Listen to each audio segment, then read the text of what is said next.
Hey, Good News family. This is Tana Heineman, the host of our Now What podcast.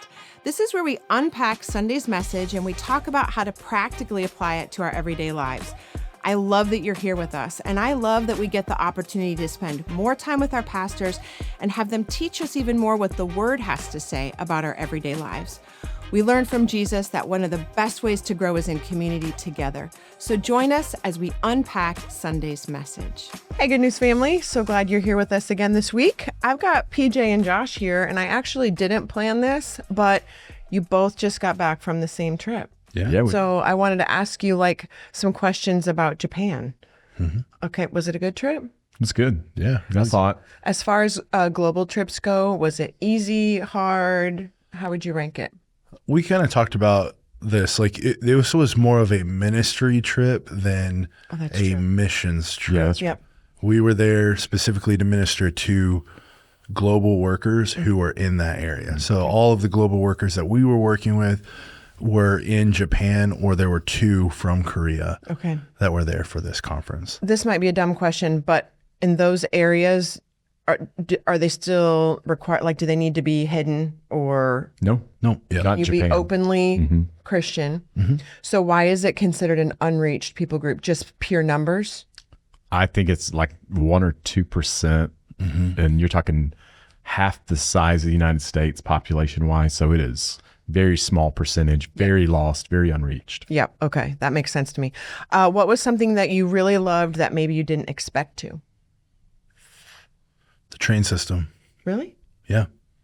It was very organized. I'm used to major cities in the United States and where the doors open and you're just running into each other and, pushing people past you to try to get your spot on the train. And it was nothing like that. The doors would open. Everybody that's waiting to get on the train would open up. All the people would come off. The last person would get off.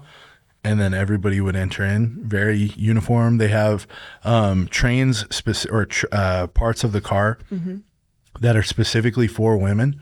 So at different times of the day is when it will be specifically for women to keep them safe. Even though it's a very safe country, I thought that was really interesting. Yeah. Then they also had priority seating for the elderly.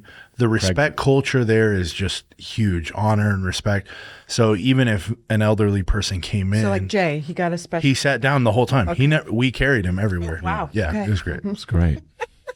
Just kidding. We did bow Some of that low. honor here.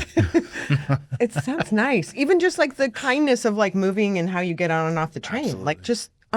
Where has that gone? We didn't even have that much honor and respect, but we used to have a little more than we have now, I guess. But They did talk a lot about, if you dropped your wallet or your phone, people would run up to you or they would turn it in. They wouldn't steal it. All the money would be there. Everything would be turned in. Unless you're at Universal Studios, which I learned firsthand. Yeah, I lost luckily it wasn't all of my money by any means, but I had this little kind of like a little wallet coin bag thing. And must have fallen out of my pocket at some point. no way. Yeah. Never got it back. No, probably $100 and something bucks in it. Was your ID in there? No. Oh, good. Yeah, it literally was just. It was probably something cool and trendy, and you shouldn't have been using it on this trip. It was given to me by all right. the missionaries that were there whoops, I because take it they use a lot of coins there. They do. Yeah. So you can have, a few dollars will be one coin. Yeah. Okay. So 500 yen is a bigger coin, but that's $3 or whatever it would be. So yeah, you hold on to it. It's not like a dime or a quarter here, But so it adds could be up a few pretty dollars. quickly. Yeah. You may have $10 or $20 in that little. Yeah. Coin And you don't want to satchel. carry it in your pocket, Right. So All right, that makes sense. Yeah. I take it back. thanks. What was what did you say? What was something you really loved that maybe you didn't expect to? I think I loved the ministry component. It's very concentrated. 4 messages over 3 days, and it was Josh, myself, and Jaden, and we just got to minister, and we set up moments where God could show up and they ministered to one another. And to me, that's some of the most special things. So they didn't have to work. They didn't have to do two things, right? And they were able to receive, and you could sense the presence of God. You could sense the unity, but then you could sense them pouring into one another. Right. And some people are really lonely, and they don't get that kind of ministry. So I just felt like it was really special. That actually might have just answered my last question I wanted to ask you guys was, what was something that stood out to you as a need for the team of the workers that you were ministering to? And you've mentioned it of, they just need to be able to be someplace and not be on duty, be resting. I mean, imagine you go into a city, maybe this is a poor example, you don't know anybody, or maybe you know some people, but it's really spread out. And once a year you gather, or, to do work, which is what they gathered for. We're going to do the business component of the district, but there was little business. It was over quickly. So it allowed them just to do relationship driven, spiritual receiving. And I think there's just something special about that. I can get it because Sarah actually just got to go to an event this weekend, and she said it was so nice to actually go and not be known and not have to be on duty or anything. You just kind of go and spend time with Jesus. And I agreed with her when she said that. And I was also thinking about when I was in Africa last spring, and it was even to just do like little home church where any of the people who were global workers right in that city got together, and somebody still had to be prepared to play some songs and lead us in a little bit of worship and have a little message to say. And they still had to be on for each other and not just be able to be ministered to. We had one night where we just prayed over people on the team, and then they could just sit and be, which was kind of nice. But I think about how for us, we have opportunities. We just need to make time for it to get away. But there it's like, man, when do they get a break, really, when they just get to exist? And I mean, some have churches, sure. But again, their job is to pour out. Yeah, who's going to lead them is kind of the question. And far away. I mean, they're not even with their people, their family or their friends. They've given all of that up. And it was hot. Was it hot? And humid. I didn't know what to expect. Is it like what we've been having here? Like there was a day, index? There was a day that was 107. Yeah. It's the highest it's Actual ever temperature? been. Actual temp. Do you remember the humidity? No. It was in the 80s, 80% humidity. It was insane. Yeah, you sweat. We went to the beach that day, luckily. It was like a free day, so some of the global workers said, hey, let's go to this beach. Luckily, I don't think any of us knew that it was going to be that hot that day. The sand was so hot, it would like blister your feet if you stood on it. But yeah, the humidity was insane. I would look like I got out of a pool because of how much I was sweating. And then to wash your clothes, this was funny, first world problem. They had a laundry, what do you call that? Washing machine. I was like, I'm like, where are we going? I was like, dishwasher, laundry machine. I couldn't think of, washing machine. Anyway, but no dryer. So you would hang dry your clothes. In 80% humidity. 80% humidity. Yeah. So I kept like touching my clothes. I would be like, well, they're cool, but they're not, they're still wet. But something really cool. I'll tell you guys one more thing. I think I told you this, PJ. You guys know me. I talk to anybody. We're on a train at one point, and this family gets on the train, and on the husband's backpack, I see like a military American flag, like a patch on his backpack. So they get seated, and I go, hey, man, where are you guys from? I saw your American flag. I'm assuming that you're American. And he goes, yeah. And the wife is sitting there. They have a kid with them. And they're like, Omaha, Nebraska. No way. And we were like, what? Like, it was me, Kristen, and Stephanie on this train. And we just like started dying laughing. We were like, we're from Omaha, Nebraska. And they were like, no way. And I had my ID. I'm like, look, like my ID doesn't say Omaha because I live in Iowa. But I was like, look. And they were like, well, we don't live in Omaha. We live in Bellevue. So then we got to have this conversation, and it was probably 5 minutes long before we had to get off on our stop. But it was just so crazy. Out of all the cities in the world. Yeah. We're in Tokyo. And we run into this family from Bellevue. And I don't know, to me, the thing that stood out to me, I kind of laughed about it. I was kind of taken back by it. But I couldn't help but think like the people that are here also, and I don't know them, they might know Jesus, but there's people here that need to know about Jesus. Yeah. So we were able to tell them, oh, we're at Good News Church, you guys should check it out, kind of a deal. Yep. But I just thought that was so interesting. And crazy. Someday, I'll get to ask God, like, was there anything specific about that interaction? You know what I mean? Like, I just can't help but think how crazy, and that I would just randomly ask somebody, Yeah. hey, you're from America, right? Huh. And who knows, they could have been like, yeah, we're from Louisiana. Okay, oh, I know a guy from Louisiana.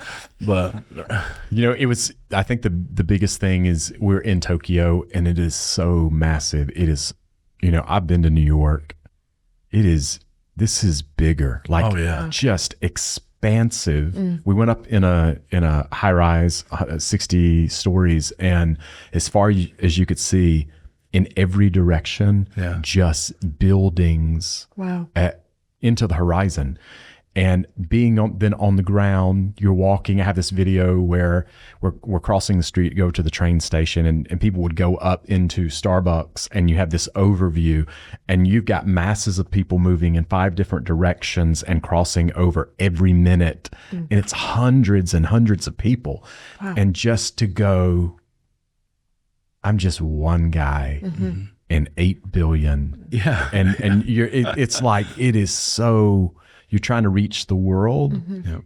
and yet you go, there is no possible way, even in this moment, trying to reach all of them. So it was just one of those humbling things to go, man, the best we can do is the best we can do. And it really is God who does the saving. Absolutely. But it was, I don't know, it wasn't that I felt insignificant. I went, there's not one person that can do everything that is needed. It's just massive. Yeah. It was crazy. I have so many things swirling around in my head.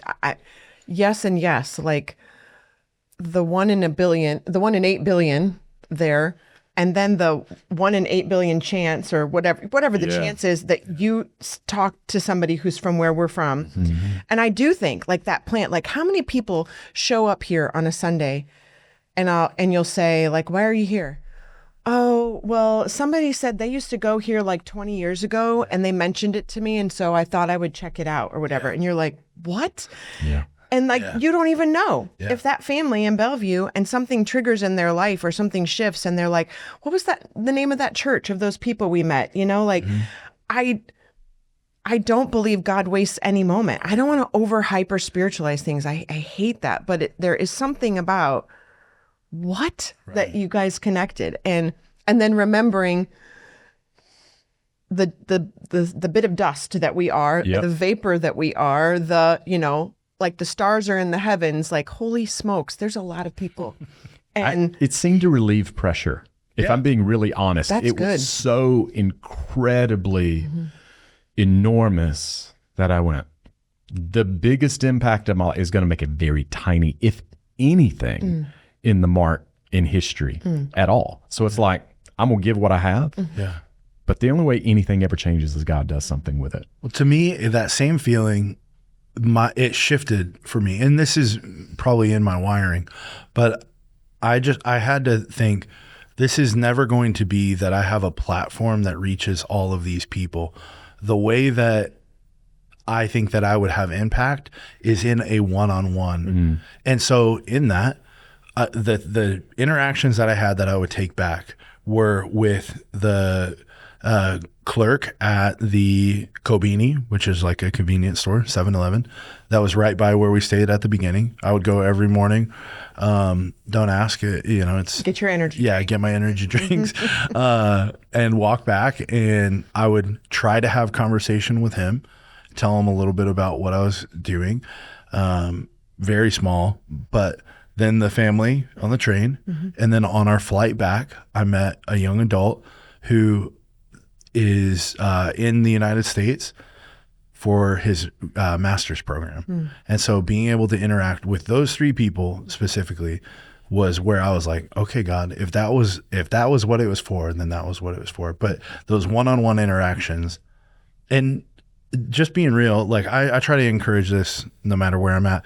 the conversations that you would naturally have are the conversations that God wants you to have. So I say naturally, I don't mean like flesh naturally. I mean interactions that naturally take place. So the young college student was buff, and he actually engaged in conversation with me first to try to tell me. Sit next to each other? We didn't, thank God. Okay.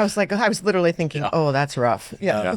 That's like, I wouldn't want to talk to you. I'd be mad. But he engaged in conversation to try to help me by telling me what one of the stewardesses said to guide us to our next flight. And anyway, but he was buff. And so I said, hey, man, you're the first buff Japanese dude I've seen since we've been here. What's the deal? And so then we talked about. Literally say that? Yeah. Because it's true. I only saw one overweight Japanese person. The trend over there is to be slim for men, really slender. And so he was built like a superhero. And so we talked about it, and he was like, well, you go to the gym, and it just, the conversation was able to take off from that point. No, you're buff. No, you're buff. Let me see those arms. It was like that. Let's flex, yeah, but what can you squat? Yeah. It started there, but then to be able to transition into what we're doing, what is he doing? What's his life going to look like after college and all of these things?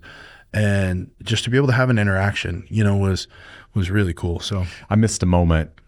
So going over, I was sitting next to an older Japanese woman, and you're just having all these thoughts because she kept sneezing. I'm like, oh gosh, I've got COVID already.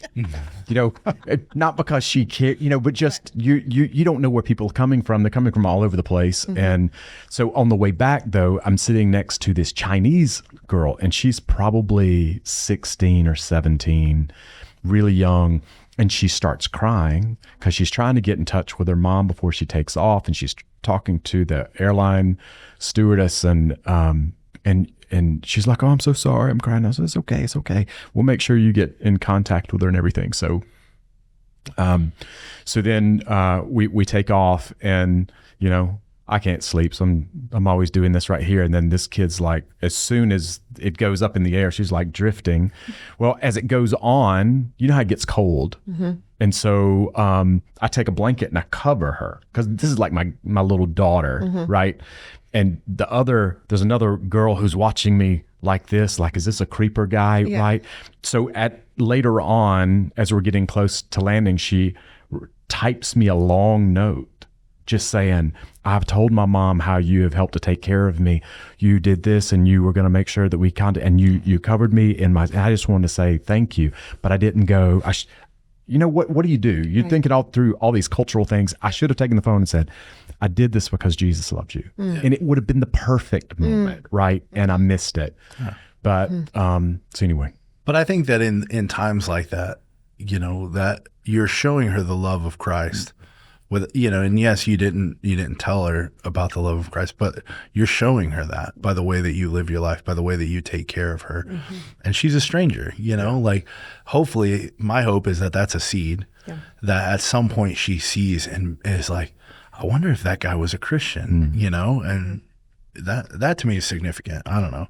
I appreciate that. I love that care, but I also can relate to feeling that feeling of like, I missed it. Yeah. I had a moment, I had a chance, and then telling her, if you give it to me again, I'll say something, but I love this conversation because around here, like, everything's a flutter. It is Seek and Save week. It is. And so it's literally about, I don't think I'm doing dishonor or being sacrilegious in any way by saying seek and save has a dual meaning, especially after you preaching on Sunday. God is seeking and saving, but we have a responsibility to be seeking and leading to salvation. I'm not saving anybody, but leading to salvation. And so this week is all about, so many things that start up here tomorrow. We have like outreach to laundromats, feeding the hungry downtown. We have Sienna House. We're ministering at Heartland Hope, Food Bank for the Heartland, Open Door Mission. We are going to hotels in different areas where human trafficking often happens, which I actually just got my email for that because I'm serving there on Tuesday. And literally thousands of pounds of groceries will be offloaded. I heard about that too. And given out. Yeah, we have food pantry for 900 people. Should 900 people show up on Saturday at the block party. the human trafficking, the email from the leader in charge of that was just even talking about, I see it as more than a coincidence that we're going out to do this ministry that we've been praying into for so many months, right after we had a big sting happen here in Omaha. And just thinking about just our access of going to different hotels and talking with them, whatever. I have no idea what to expect. We go through training in the morning first and then we go out, but it's something I've been wanting to do for years and just didn't know, like, how do you even get started? So I just love that we're making space for opportunities for people to get involved and be literally seeking the lost right here in our own busy lives, in our own city, but we can reach nations because of the diversity of even little Omaha, Nebraska, and who we draw here in Omaha, Nebraska. So excited. Even like Convoy of Hope. Anybody in the church world, even outside the church world, Convoy of Hope. Across denominations. Yes. They know. They're like disaster relief, their education, their women, their children, poverty. I mean, just all these things. And now they're coming to our parking lot. You like see them on the news, and now we're going to be out there packing food bags. And I just think it's amazing, really big. And I think sometimes we don't grasp how big the opportunities are when they come, like on a week like this. And maybe I can only give a couple of hours or whatever. Great. Yeah. Come on. Wednesday, we can come and just be together, a citywide church congregation coming together and praying and worshiping together on Wednesday. Like, that's very cool. Yeah. So it's just exciting around here. It's a big week. And then to end with our traditional annual community block party, that's a big deal. And other area churches are even kind of coming and just to be a part of it with us. Yeah. And just reaching our community. Right. I'm really excited. I'm really proud of us for meeting people where they are, like meeting the need, and alongside that, then sharing the gospel. Yeah. I think that it's so easy to just, all we do is don't hear me wrong, but go and hand out tracts or something like that. And people are like, yeah, great, but I'm hungry. Like, my kid doesn't have any food to eat. You know what I mean? And that's not how Jesus was. Yeah. Jesus was like, no, we got to feed these people.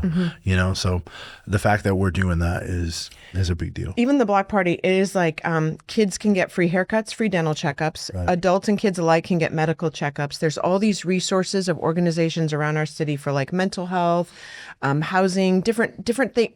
All the needs you can think of. It's so huge happening right out in our parking lot. And we got a great weather week. Yeah.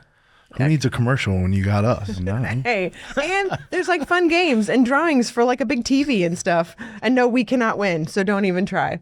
Yeah, don't try it. But what do you what would you say? What is the goal of us in doing a week like this and participating? I'm just learning more and more. There are some people who are ready.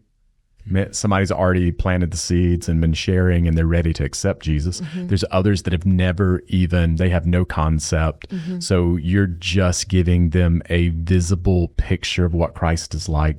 Right. Then there's others in the process.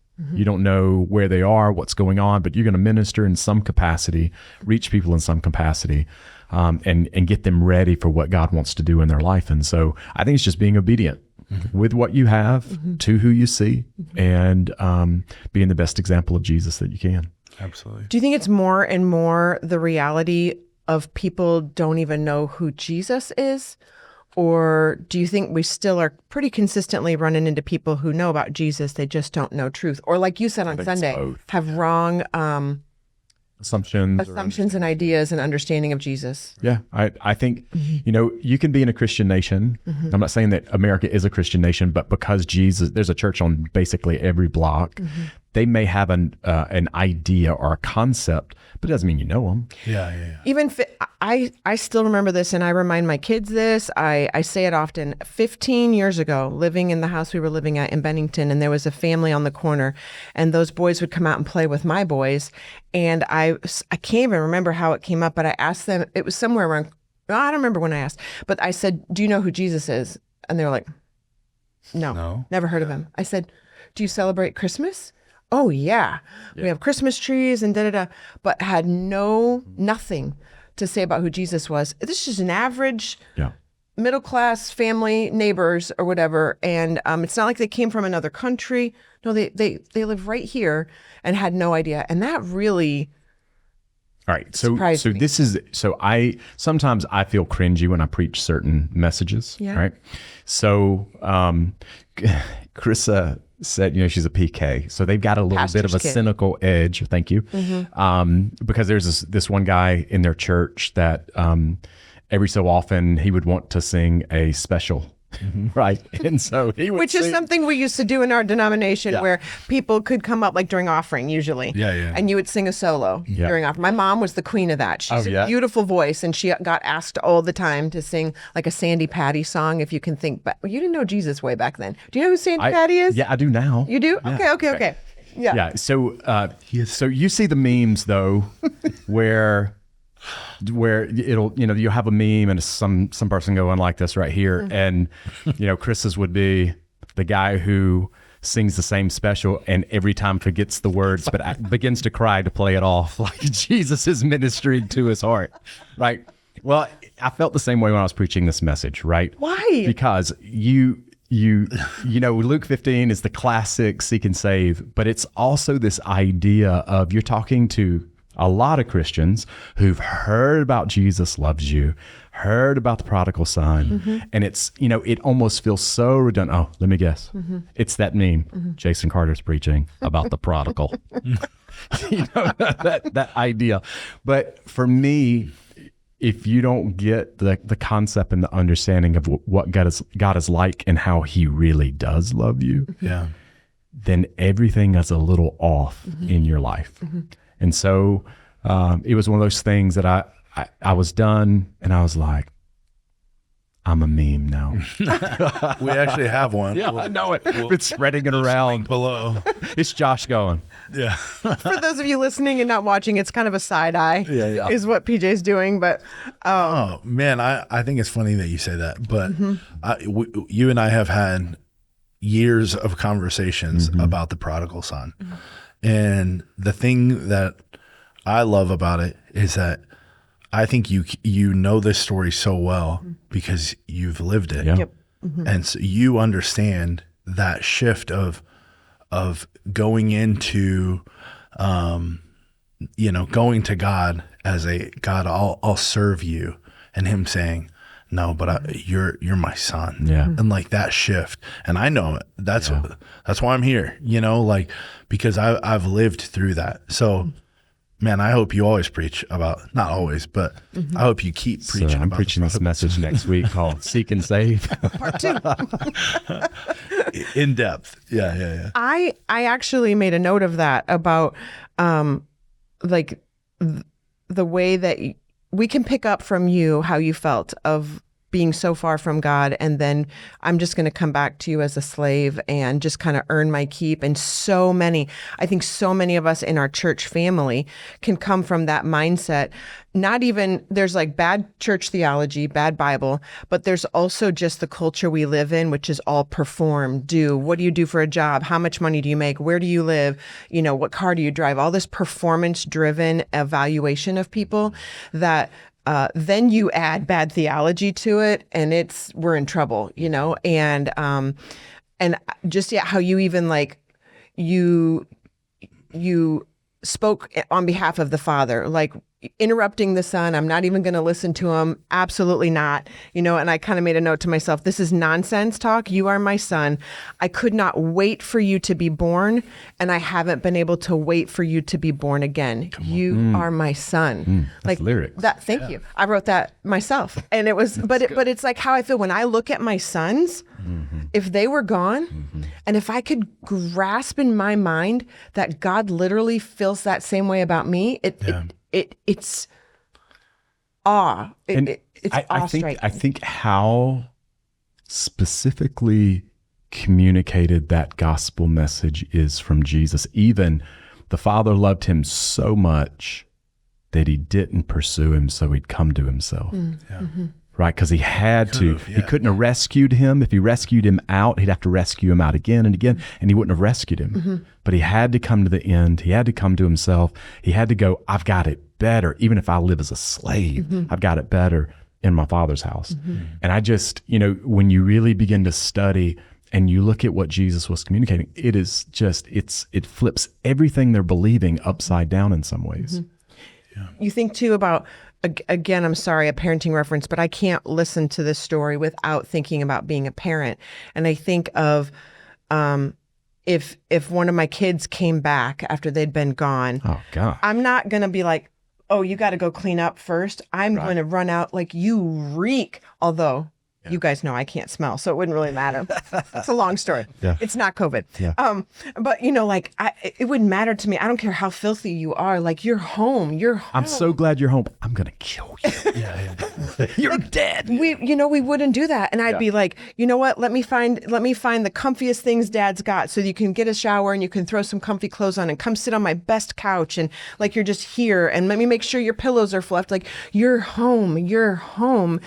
And we come in, and I can think of people even right now in our congregation who just continue to feel ashamed or that they smell funny, like you said on Sunday or whatever. And it's like, how can we break that so people know?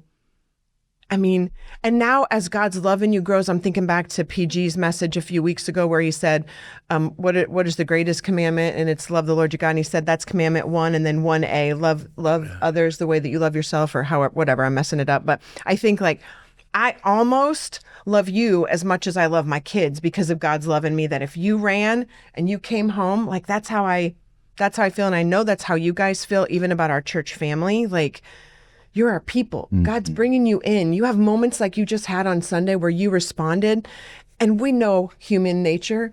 Yeah, we're going to take a few steps back and a few steps forward. It's going to get messy. The devil's going to start coming in telling you to be ashamed and don't go back to that church because they know you went to the altar 6 months ago and now look where you're at. Yeah.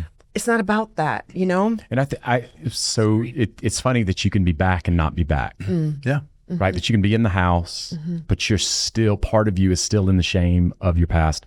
And so the reason why I tend to communicate it the way that I do is because I've had enough conversations with people. I know my own heart and my own story, but people they'll get stopped. And so we preach the messages, not because we're even looking for the clearest altar call. That's awesome if we're able to see that happen. But the message goes on working in the heart and the life of the person through the Holy Spirit as they're thinking, man, that's where I am, or this is what I heard him say. I don't believe it. But the Holy Spirit keeps working on their heart until it does begin to open up. Revelation happens. Yeah.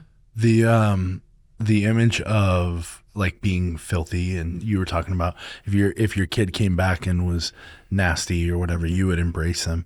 And that's always been an element of that story that stood out to me. The father runs to the son, embraces him, and I go into depth of like the detail that I think about of how nasty this son was. Yeah. Like, I mean, literally in pig poop. Yeah, literally. Clean his toes. Yeah. So, he's nasty. So tack that onto then the journey that he has to walk back. This dude didn't have any money. He didn't have a camel or a horse to come back. He's walking however far this journey is, however many days back after having been in a pigsty. And then his dad, like, I picture the dad like jumping to embrace the son.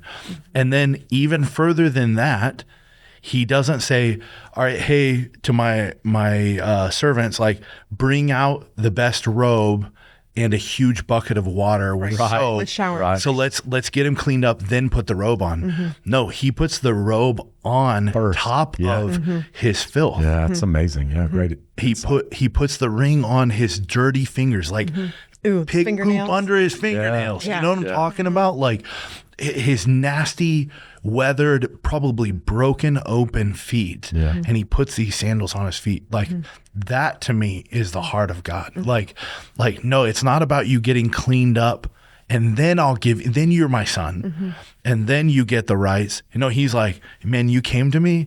What's up? Like you get these things. We're going to go on this journey back to the house. Again, I kind of picture it as like he was probably a pretty far way off, And so then they're walking back, the dad filled with joy. And then as he gets home, then he's getting cleaned up. And that's a process all in itself. Yeah. You know, you were talking about your friend's dad who probably still stunk. I bet this son, in regards to that, there were probably a few days, a few weeks that he probably still stunk. Yeah. You know? Yeah. And that's like the outward image of it.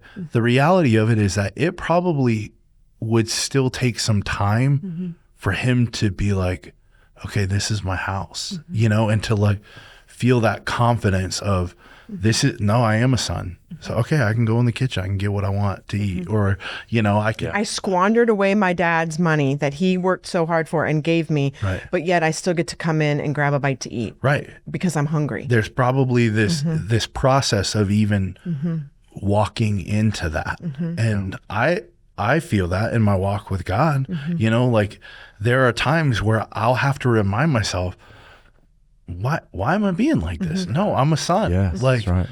I don't have to prove something. Like, I don't have to keep walking in this way that I used to be. Do I need to take a bath? Yeah. But I'm a son. Like, I take the bath and we keep moving forward, you know, kind of a thing. So I hope that paints. It's funny. I'm thinking, you know, Jesus was a master communicator. And so you can look different times. So he's communicating with Pharisees, teachers of the law, about why he's eating with sinners, but he's communicating through them to the sinners, right? To let them know the other side of the gospel and what it's about. And he used to do the same thing. He would preach to his disciples in front of crowds. So he was instructing everybody by instructing his disciples. And so within the story, though, and just as you were talking, you know, he doesn't answer the argument or the excuse of the son. He immediately begins to tell, but by doing so, he was telling the others, there's no discussion. Yeah. Your opinion does not matter to me. Yeah. This is who he is. This is what he gets, and this is where he's going. Right. Which is powerful. Yeah. Right. It's pretty incredible story. You said you painted the picture of the dad running, and I hadn't thought about this part of this story before, but how if the townspeople had gotten to him first, they would have driven him off. Or killed him. Yeah. An embarrassment to our... In Middle Eastern, like today's Middle Eastern culture, they were almost becoming violent listening to the story, because that's what they would have done, driven him off. They would have driven him off. Yeah. And so the dad in that, again, this was like, blew my mind a little bit yesterday. The dad running to the son had so many different elements of why it was important. He was like, there is nothing and no one that is going to keep my son from me. I am in hot pursuit of my son. I'll shame myself by lifting up my garb, and then also running to ensure that no one gets to him before I get to him. And then, so there's all of that. But then Tana, you were talking about, or PJ, you had said yesterday that if we're not careful as the church, we can be the ones that drive people off.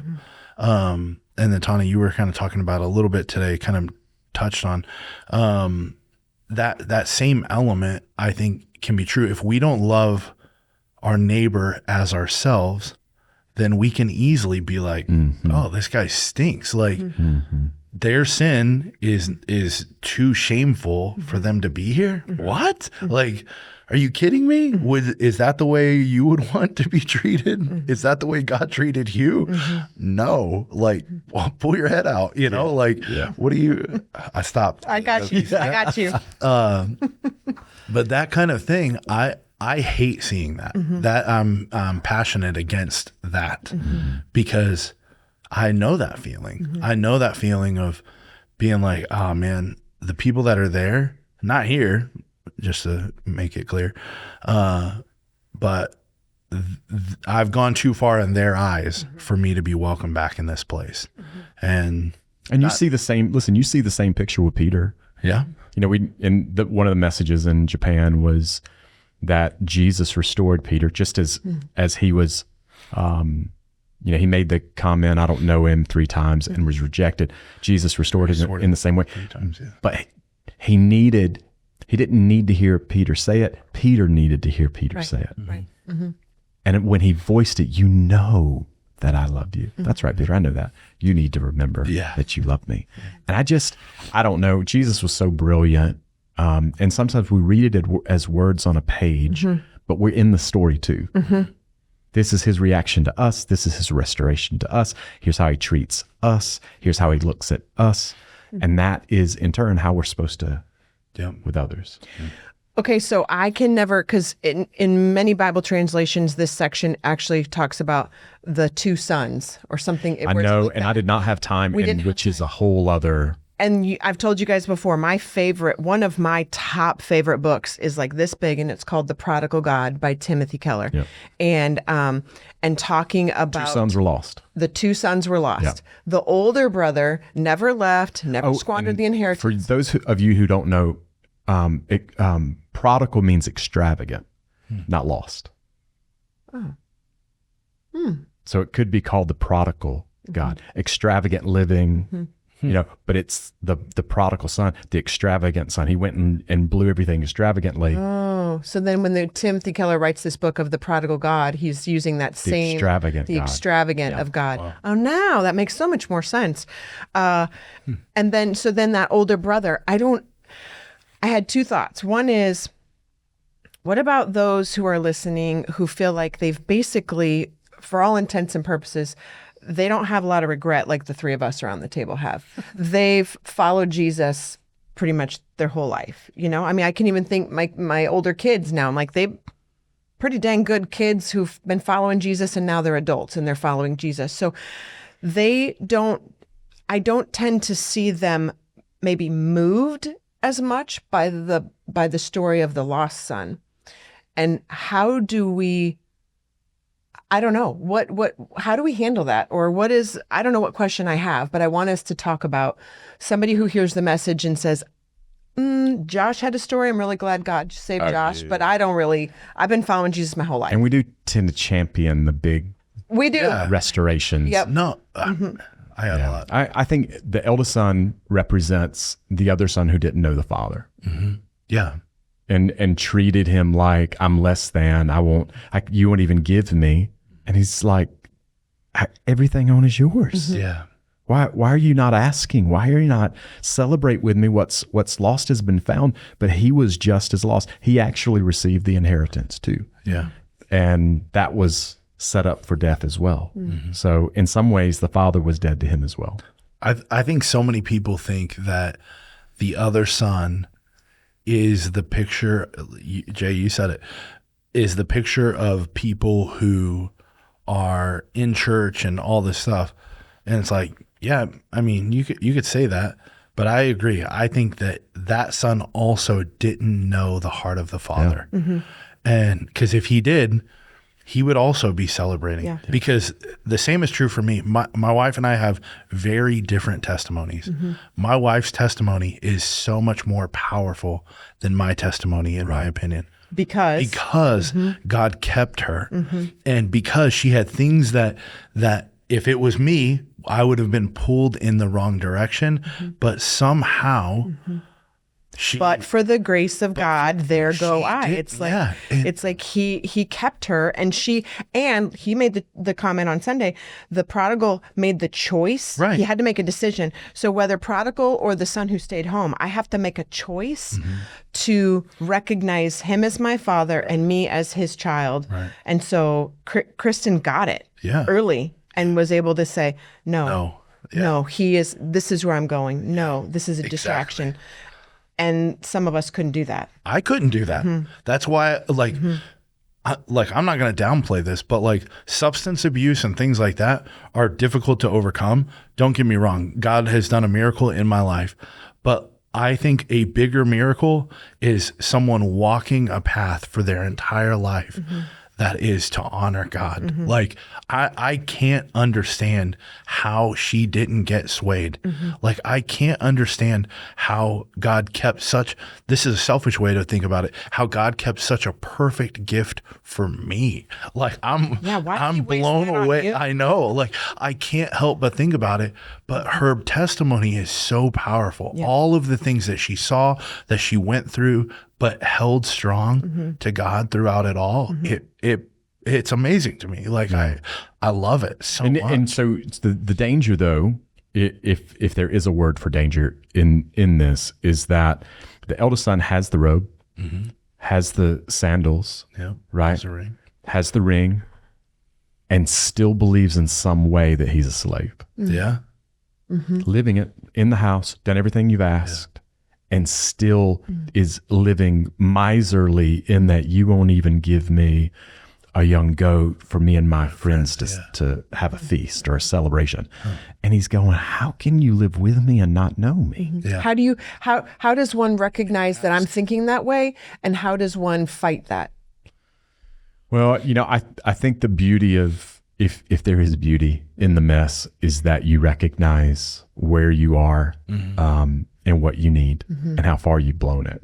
But when you kind of do things, and here's the thing, in reality, if you measure our standard of goodness next to God's, it's from here to the Empire State Building, and you may have like 2 cards on top of each other. I may be 1 card on the ground, right? So you're 100% better than me, but in comparison, it's not even close. And you can't tell the difference from the top of the Empire State Building down, right? Well, but sometimes we tend to go, I'm not that bad. When in reality, it's the grace of God helping us to understand our need and our need of him, that is the gift, right? Not what we did, but the receiving of the gift. And so sometimes we can just miss it. Sonship is a gift. Like, so if you're not walking out your sonship, whether you've been in the house the whole time or you went out and were wild, you're not living in what God has given you to live in. Yeah. And so either way, it's like, man, you're not living to, I don't even know exactly how to say that, but I'm like, that stinks. I have understanding of what I get to walk in now. I hope that you do. I want you to walk out this stuff. There's a scripture, those who have been forgiven much love much. And I tend to think that those who have truly been forgiven learn how to forgive and love well. But those who don't feel like they need it, they may struggle in that area. And so for me, I think those who have been saved a long time tend to forget where they come from. But do you think that is like my forgiveness?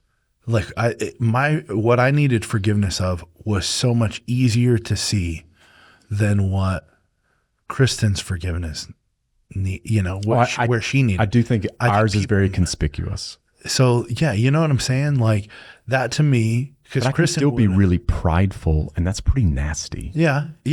I'm just saying, like, when it's not these big outward things, and Kristen is not like this. She's like, well, I don't know what you're talking about. I'm sinful. She would say that. She's probably listening right now. Hey, babe. She's an incredible sinner. She's one of the best sinners. Best sinner in the so world. sinful. Yeah. Beautiful. But she's beautiful, yeah. But it just looks so different, But it's the same forgiveness. She needs the same. We all need the same forgiveness. Like it's the ranking the goodness. same price. We just talked about it. Yeah. But it's also now, it's not the big things anymore that I worry about. It's the small things that break me. Tell me about it. It's been 30 years and I'm still thinking this thing or this way. Or I still mouth like that. I'm like, gosh. And I'm just like, I'm so sorry. Yeah. Yeah. Yeah. We even in that context, like with us, we've been married for 13, 12 years now. And there's times where I'm like, oh my gosh, I know that this is hurtful to you towards Kristen. And I'll have to realize and forget or ask for forgiveness for it again.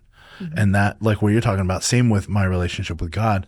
Now it's totally different with my relationship with Kristen now, but there are things in my relationship with God where I'm now repenting of the position of my heart or the depths of my heart that most people don't see or know, but I'm having to constantly correct and ask God to forgive those places. It's what I think about other people, not the way that I speak to other people, hardly, sometimes maybe, but even just the thoughts that I have Holy towards Spirit. Keep going. people, you know? Yeah. Those kind of things are so interesting because it's today, Yeah. you know? Yeah. I think too, sometimes those smaller things are really closer to who we really are. And that's the thing that's like, dang, I thought I'd be over it. I'm still really close to that, you know, sinful, but also really selfish or whatever. It to swing us back, it takes me to Seek and Save and that actual even event this week or activities this week. And we got Wednesday night off. I'm not going to go to church and pray and spend some time in worship or community with the citywide church, or I don't have time to do these other things or whatever. And really, you know, we can have attitudes of like, so-and-so's just too far gone. Like you said, you know, like they're too far gone. I'm those types of attitudes, not to overstep, but those are sinful attitudes of like, I am not loving others the way that Christ loved me. I'm not looking at them and seeing like, you are God's child. You are lost just like I was and on any day can be. And let's walk through this together. Let me give you the gospel of hope and forgiveness and redemption and restoration and all the things. And that is why this message is powerful on a week like this, but not like how you ended it. It's not just for this week. Yeah. It's a mindset that has to be in me at all times of, God, whoever you highlight on the plane, on here, whatever, that you want me to go to and you want me to say something to, or you want me to make time for and invest on my calendar and make sure that I prioritize. They are your child and you saved me, therefore I want to help save anyone else you want me to save. That has to be our mindset all the time. It can't just be because we have an activity this week around here, you know? And that's where on any given day, we're like, you know, I'm kind of tired or, you know, or whatever. That's human nature. We're not going to be perfect, but it's that heart posture of pursuing God's heart for his people. Yeah. And I want to live from that space. So when you give us a card that says, you know, put 5 names on it or whatever, and like leave 1 or 2 of them blank for him to fill it in, I'm very curious how God's going to fill those blanks in for myself and for all of us. Right. But again, it's not just for me to think about this week. It's for me to carry on and actually maybe bring back up people I've stopped believing God is going to do something, you know, or that I have any role in it. I don't know. I think when we truly understand the Father, whether we are the prodigal or we are the older son, whichever place we have had in relationship with the Father, when we truly know who he is and who we are because of it, then we're moved and we have to act and we have to rescue and be a part of that. We can't just be content of, I have my inheritance, I'm going to just kick back and relax and, you know. Be about the Father's business. Yeah. I think about whenever we think that someone is too far gone or that we ourselves are too far gone, we are discrediting what Christ did for us. 100%. Yeah. And that in and of itself, if I'm thinking about someone else and I'm thinking they're too far gone, I'm discrediting what Christ did for them And what he can do. and what he can do. Like somehow he's not big enough. His death wasn't big enough to cover your sins. They were too big. Exactly. No way. No way. No. And then on the other side of things, like if God is leading me to do something, there is nothing, I'm not too small, or there is nothing too small for God to ask me to do. Right. So it would be prideful for me to be like, oh God, you wouldn't ask me to do that. Or, oh, like, that's that's not really, that might be too much of a thing for you to ask me. You know what I'm saying? Like on either direction, if I feel like God's leading me to talk to this person, am I going to put my pride, the way that I feel, how uncomfortable I might be, in the way of what maybe God is wanting to do? Right. And both of those things are sin in my book. Yeah. Like that's me denying Christ. I think of when God called Moses and he kept saying like, yeah, no, I'm not a good speaker, whatever, you know, and like, can't you see my, I probably shouldn't have done that. That's probably how it really was, to be fair. but like for real, like, right? And then God is like, come on, dude. Yeah. Do you not know who I am? And then fine, you don't want to believe me? Then I'm going to bring Aaron along and let him get a primo job here. Yeah, he's just got to talk for you. Yeah. I actually think I have a theory that I have a theory that if he would have just said yes, that God would have fixed that thing. Or God would have made a way. Either way, he was going to make a way for the message to go out clearly enough. And What's crazy is the New Testament says he was powerful in word and deed. see, Yes. So yes. you know what I mean? Like whether it was an excuse or a real thing, part of me is like, man, I bet I could see God being like, come on, trust me. And then making a way, whether that been original plan was Aaron all along, and he was just going to, guide him in there, or he was going to fix the speech impediment or whatever it was that Moses had. I think he missed out. My theory is that he missed out on a miracle. Yeah. By that. But Moses still had plenty to say, let my people go. Like he just kept, let my people go. It was very important. Let my people go. If Aaron said a whole bunch of other stuff, I'm saying, let my people go. It's not like God came to Moses and was like, oh, you don't say, I forgot you had that stutter. Gosh, now what am I going to do? God knew who he was. And we do the same thing. Oh God, I look at, I'm stuttering. I've done too much. Yeah. I can't, certainly, I'm not capable of doing this. I'm not worthy. I mean, and the whole thing, let's sum it up at the end for seek and save. Yeah. Pray and go do your part. Yeah. Come on. That's what James said. Right. Pray and then go after those that have wandered. Yeah. And that's don't overthink it. Like whatever your role is, it might have been a conversation. It might have been, and there's going to be plenty of those revelations of like, I see you. Holy Spirit, you gave me an opportunity to bring your name up and I didn't do it. I hear it. I see it. I'm sorry. Again, it's not like God's like, you worthless, whatever. He's like, good. I'm glad you saw that. That person has plenty of other opportunities. I've got her, but let's try another. Let's try again. And if you just practice celebration of people, just celebrate they're in your presence, or they're there, or find something to celebrate, you'd be surprised at what doors that opens. Right? Really good. the buff guy in the airport. Yeah. You're huge, dude. You look like a Japanese superhero. No, you're buff. I'm telling you, though. Right. Just that interaction opened the door for me to have conversation with them. I talk to people because of times like that. I ask people, how are you? How's your day going? And, I always talk about the cashiers at Walmart or whatever. For a while, I got off the hook kind of because it was all self-checkout. So I was just talking to myself. People thought I was crazy. But now they've been transitioning back to real people. Guess people have been stealing a bunch of stuff apparently. But no, I get to ask cashiers all the time now, again, how are you? How's your day going? What are you up to? A lady just last week, it was like Thursday or something. She said, oh, today's my Friday, so it's a good day. And then told her I'd be praying for her because she told me that her cat had to have surgery.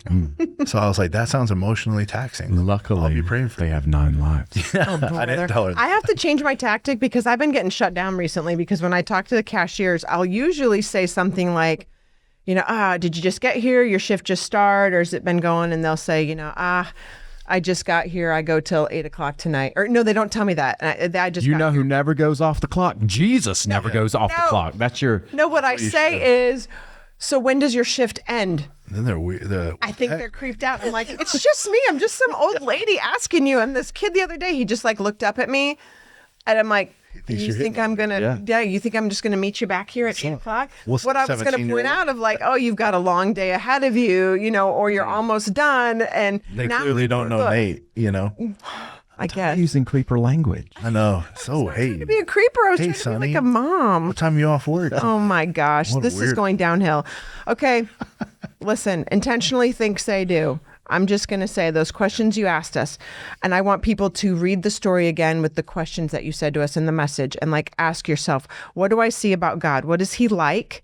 What is his heart like? If I read him in actually all three of those stories, even thinking about the widow with the lost coin, she never gave up. She kept looking. And I'm like, I was convicted on that part of the salvation of the people that I said I've stopped praying for. Like, she didn't stop looking for the coin. I'm not going to stop looking for the gospel of Jesus to actually change the lives of the people that I've kind of stopped praying for, you know? What does it look like for God to seek us? What did it look like in the story? What does it look like for God to save us? And just ask yourself those questions. Again, we read stories in the Bible, we hear them a lot, and we just kind of get numb to them. And it's time for fresh eyes and a fresh understanding of the heart of God towards you and towards his people that should then make you motivated towards his people. So that's what I would encourage you this week. If you didn't sign up for Seek and Save, you can still show up. Wednesday night prayer, come and be with us and worship together. Saturday at the community block party. I'm like, we changed the words a little bit this year. Community block party. You can still be here, visiting with people, shooting hoops with kids who are playing basketball, whatever. Just come and be here and maybe be walking the property and praying for the people who are here. I think last year we had like 400 people or 500 people, something like that. So it's not going to be a tiny thing. But anyways, thanks guys for being here. Thank you guys for being a part of this podcast and for being a part of Seek and Save and God's family here at Good News Church. Have a great week and we'll chat again next time. Thanks again for joining us today. We would love for you to tell others about the podcast. Make sure you subscribe to it too, because this will help others find out about it. If you missed it before, we love to hear from you. So if you have any stories to tell about how the message impacted you, or maybe you have a question or comment, make sure you email us at podcast@goodnews.church. Y'all, this is my favorite day of the week. So go give away what you just learned, and we'll chat again next time.